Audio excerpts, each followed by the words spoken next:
this main area of rainfall from 94 all the way up through Hamtramck. You got the Grosse Pointe area off to the east here.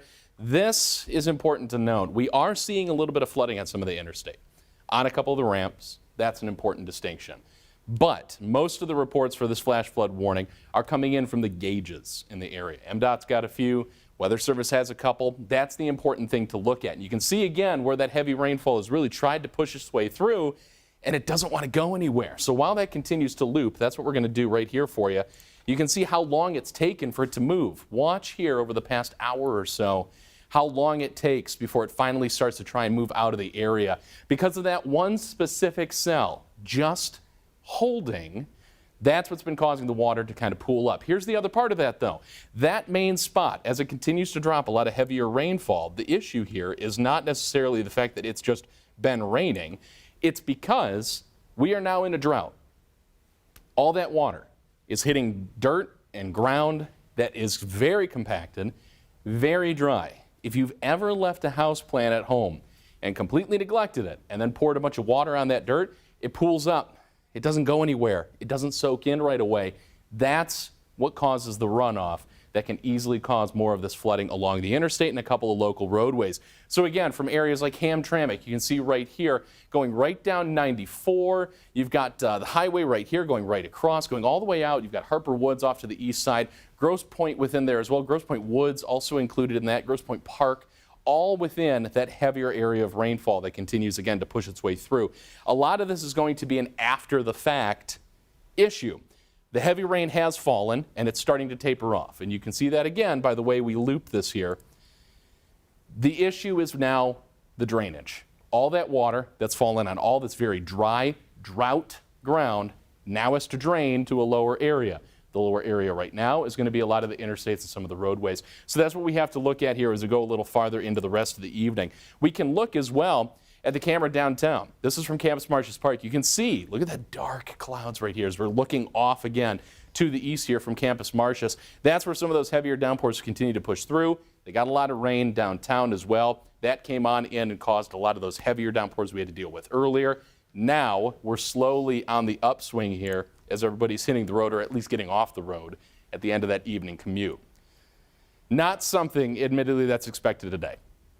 Flash flood warning, not an expected thing. And the reason that it's there is because of this. You can actually go in for a real close look and see a couple of the hints of why. This, especially when you look at a wider view, look at these little green lines right here. See this? How this kind of makes this V shape or this upside down V shape? That is what we call a boundary. Comes off a strong storm. Off to the north, we have had plenty up toward the Saginaw area outside of southeast Michigan. Those strong storms let out a big exhale, big pulse of air, and that swings its way on down, picks up the heat and the moisture from being in the city, and bam, now we have an area of downpours that just doesn't want to move. It's the perfect setup here, being in that almost fall time frame. As hot as we are, which is most definitely abnormal, combine that with any moisture that we can get, even just a little bit, and in comes, again, those downpours. Why we have that flash flood warning, again, going all the way up to that 10:15 mark. So that's what we're looking at here when we break down kind of the timeline for this. And the flood advisory that was in effect there obviously has been canceled. So we got another update that just came in here from the Weather Service, so bear with me here for a second. So some of the info here. That storm, as you can see, is weakening. That's the good news. But a lot of the radar estimates have been around 2 inches of rainfall in under an hour. And because of that, because of the drought conditions, that's the issue. That's what the Weather Service is saying. That because of how dry everything is, the drainage issues that go along with it, all that water has to go somewhere, and that's the concern now that the heaviest of the rain is finally starting to move its way on out. It dumped a lot of rainfall, more than 2 inches in less than an hour. Now it has to go somewhere, and it can't soak into the ground that fast. That's why they went with the flash flood warning. So we're waiting to see if we've got any additional reports coming on in. Some of the ones also that have been coming their way on through actually from MDOT do show a couple of ramps in that area that do have some minor flooding on them. I actually have another list here for you to be able to give you some of that. And I think out of those, a couple of them, not just on I-94, but even closer to downtown when you're coming off the Lodge, there's a couple down that way also. And I've got a list I can give you here as well at some of the spots that we're looking at real closely. So we do have, it looks like the freeway ramp from northbound 75 onto the Lodge. That's where we got a little bit of flooding and also some hydroplaning issues that have caused a crash right there as well. Another one is actually right on the 75 ramp off of Rosa Parks. So the entrance ramp onto 75 off of Rosa Parks. That one right now does have some flooding on it. And that's again closer to downtown. We also have another spot that we're looking at further down 75, the ramp, the left lane and the freeway ramp 75 onto the Lodge.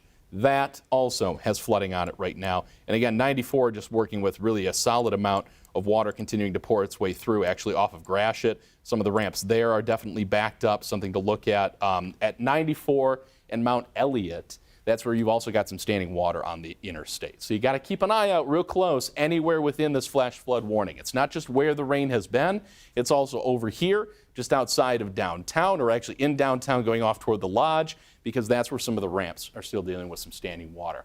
We're going to keep an eye on this. The rain, of course, like I said, is actually finally getting a chance to die down. That's the good news there, that individual cell is having that chance to kind of die down a little bit. We're going to keep an eye on things there for you. We do still have a couple of spots that we're looking at very closely around the region, real lighter rain up to the north, and this is the only cell left over. Flash flood warning goes until 10:15. It's mainly a driving issue, not a residential issue. It's if you're driving on the interstate or the highways, again, that are lower around Detroit and Hamtramck. That's the primary concern. So not necessarily a home issue, but specifically a roadway issue.